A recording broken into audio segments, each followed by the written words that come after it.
Hey guys, hoping all is well with everyone. So in this video we're going to be continuing the read-along of the Crime Travelers Book 1, Brainwashed by Paul Aertker. And we're going to be starting today with Chapter 2. So as I mentioned in the last video, although this book doesn't have a lot of pictures, I will be showing any that we come across. But let's jump into Chapter 2. Chapter 2, A Call to Legs. As the van drove through the parking lot, it skidded sideways. A cardboard box tipped over and hundreds of new balls flooded the back of the van. Lucas slapped a basketball out of his way as he turned his attention to his escape. The van's tires bumped over the broken barricade. They were leaving the parking lot. He really was being kidnapped. Or detained. Either way, he didn't like it. The van sped up again and all three boys lost their balance and slid down the floor and into the balls bobbing around the back doors. One of the boys panicked and yelled to the driver, "Stop!" The van came to an abrupt and jarring halt. For Lucas, it was an opportunity. He rolled over and jammed his feet into the doors, kicking them as hard as he could. The back doors flew open. The driver hit the gas, and Lucas, the two boys, and hundreds of balls crashed into the parking lot. Lucas glared at the two boys. He noticed one of the boys had a huge scar on his neck. "If you're not trying to kidnap me," Lucas said, "then why did you just try to drive off with me still in the van?"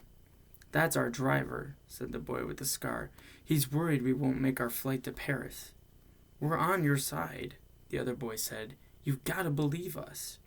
"You can't tell anyone you saw us," said the boy with the scar. "Promise?" Maybe it was something in their voices, the way they were pleading, hoping for a win of some kind. For whatever reason, Lucas believed them. "I promise," he said. The two boys nodded and took off sprinting after the van that was now speeding away from the hotel. Lucas hurried toward the shopping cart. He didn't know what he would do with the baby once he got there. He spotted a wadded blanket of some kind under the cart. Lucas squeezed the handle and peered into the shopping basket. The baby appeared to be breathing. She or he looked like someone's little brother or sister. Lucas still didn't know what to do. He reached for the note. From the rooftop, he heard Coach Creed's voice blasting out, "Lucas!"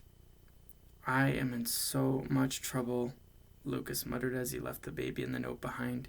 He raced back to the climbing section, where he quickly slipped on the waist harness and hit the up button on the winch motor.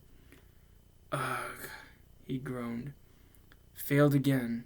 Climbing solo was an automatic F. The winch motor began to churn, hoisting Lucas back to the roof.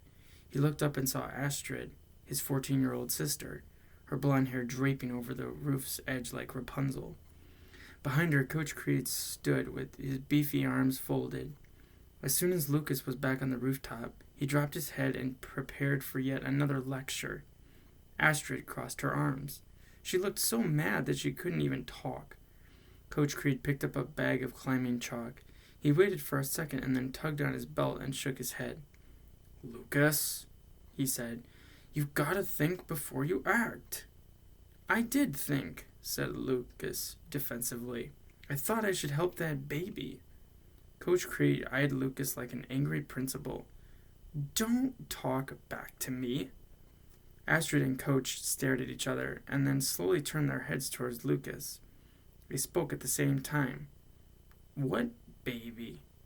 For a split second, Lucas questioned what had actually just happened to him, but he knew what had happened.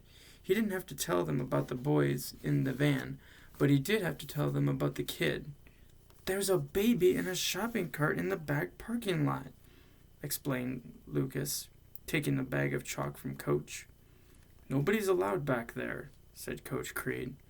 "The construction zone has a hole as big as Texas going straight down to the new underground dorms they're building." "You can go and look for yourself," said Lucas. "There's a baby down there. Honest." "Not possible," said Coach Creed, "and we don't have time for your games. Certainly not today." "Let me guess," Astrid added. "This is another Lucas dream where you're saving somebody. Oh, it's a baby this time." "There was a—" Lucas started to say it. Forget it. This kind of argument was typical for Lucas. No one ever believed him. He knew it would be quicker and easier just to follow Coach's rules and master this rappel through the window. Astrid's eyes were sharp. You're just trying to get out of doing this window rappel that you can never get right anyway, she sassed. We'll never find out what happened to my mother or yours if you don't learn what you're supposed to do. Lucas's mind drifted back. The Globe Hotel employees had retold the tragedy so many times that Lucas felt like he partly remembered the accident happening to him. An explosion on dark water. Lucas replayed the story in his head one more time. When Astrid was 3, her mother secretly went to Argentina to adopt several children. After she signed the papers, baby Lucas, the other children, and their newly adoptive mother, Astrid's actual birth mother, boarded a ferry. Moments later, the boat hit a freak iceberg, sank, and everyone on board was killed. Except Lucas. Suddenly, 2 uniformed security guards burst through a stairwell door and onto the roof, snapping Lucas out of his daydream. The guards were wearing thin jackets with breast patches clearly visible. New resistance security. The men walked quickly, their shoes crunching the gravel. The officers were not even halfway across the rooftop when Coach Creed cocked his head toward them and barked, "Now what is it?" "Cancel the climbing practice," said the first guard. "Already?" Coach Creed asked. "Lucas is not ready for Tier 1. The guard's voice was firm and serious. "Mr. Beans just issued a call to legs." The other guard finished. "He said she's planning another event. A big one. In France this time." Astrid gathered her blonde hair behind her. "Who?" Lucas already knew the answer. "Who else?" said the first guard. "Seba Guinero." The dreaded name sank in. Seba Guinero. She and her good company could only mean bad news. Coach Creed turned around to face the security guards. As usual, the top of his Texas-sized butt crack was in full view. "Lucas said there was a baby in the back parking lot," he said. "Can't imagine it being true. Go check it out anyway." As the guards left, Coach hiked up his pants and returned his attention to Lucas and Astrid. "I hate what happened to your mothers," he said, "but the only way you'll ever get over this is to get even." "I don't want to get even with the good company," snapped Lucas. "My mom died in that accident," Astrid said. "All you got was a fear of dark water. How could you not want revenge? My mother saved you by sticking you in that ice chest. You could be dead, or worse, part of the good company now." Lucas slammed the bag of climbing chalk on the roof.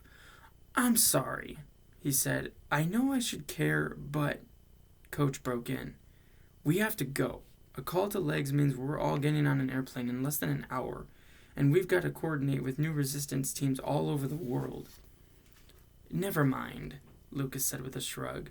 At that moment, he just wanted to hurry and find out what was going on with the baby. He groaned. "I don't want to go to hotel school, and I don't want to train for something I'll never use. And I don't want to go to France either. But what I think never matters anyway. So let's get this over with." A big grin came over Coach's face. "You mean you don't want me pushing you?"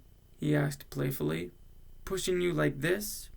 Coach Creed locked his elbow and stiff-armed Lucas in the chest, moving him back to the edge of the climbing platform. "No, please," said Lucas. "Not again."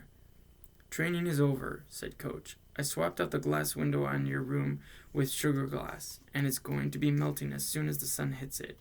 You and Astrid need to rappel down that window and get on an elevator and on the plane with everyone else. Understood?" The problem for Lucas was not what Coach was saying, but who was saying it. Sure, it was Coach's job. That's what teachers do. They push kids to be better. But Lucas wanted his dad to be teaching him something. Only his dad was like a lot of fathers, always working and never at home. "Don't worry, you're from Vegas," Coach grinned at Lucas. "Room 777. 777s. Could be lucky." Lucas gripped the rope at his waist, stretched out over the edge, and prepared to jump. The full sun came over the roofline, and Lucas turned his head away from the light. He had to get it right this time. Things had been off course for Lucas since... It all went back to the day after the ferry boat accident.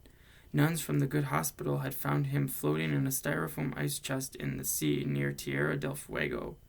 With him, they found a tiny bell and a numbered birth chart. Lucas remembered reading the doctor's notes. They had listed him as an FLK, a funny-looking kid with bedhead. From that time on, everything in Lucas's life seemed to grow unmistakably crooked. Coach looked over the edge of the roof and blocked the morning sunlight. "Lucas, get your head out of the clouds." Typical. Lucas had taken too long to act. Coach shook his massive hand at Lucas.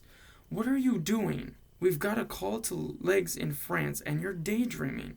You're not thinking about that boat wreck again, now are you?" Lucas shook his head.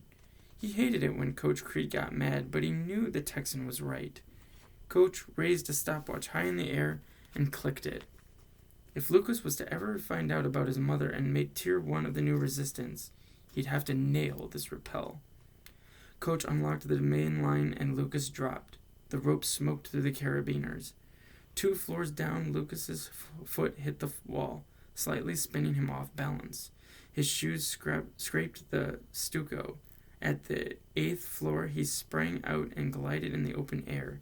At the last second, he tweaked his rappelling position and pointed his toes at the 7th floor window. His body swung like a wrecking ball at the sugar glass.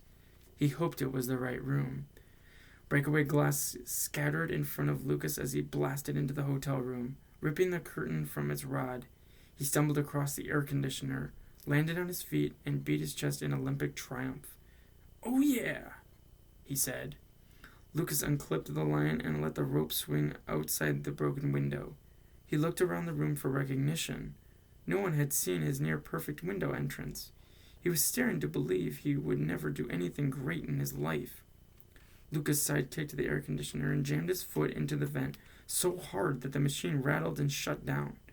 With his foot stuck in the air conditioning vent, Lucas hopped on one leg and looked out the window. Astrid was beginning her descent.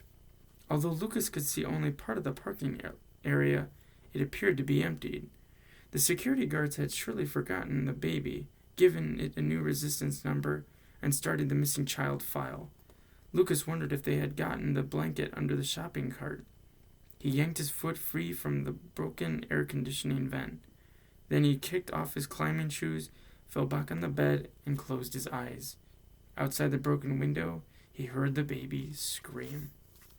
And I'll stop the video there, ending chapter 2, but in the next video we'll be continuing the read-along of the Crime Travelers Brainwashed Part 1 by Paul Aertker, and I hope you guys enjoyed this video, and as always, please take good care of yourselves, and I hope to see you soon. Thank you so much for watching.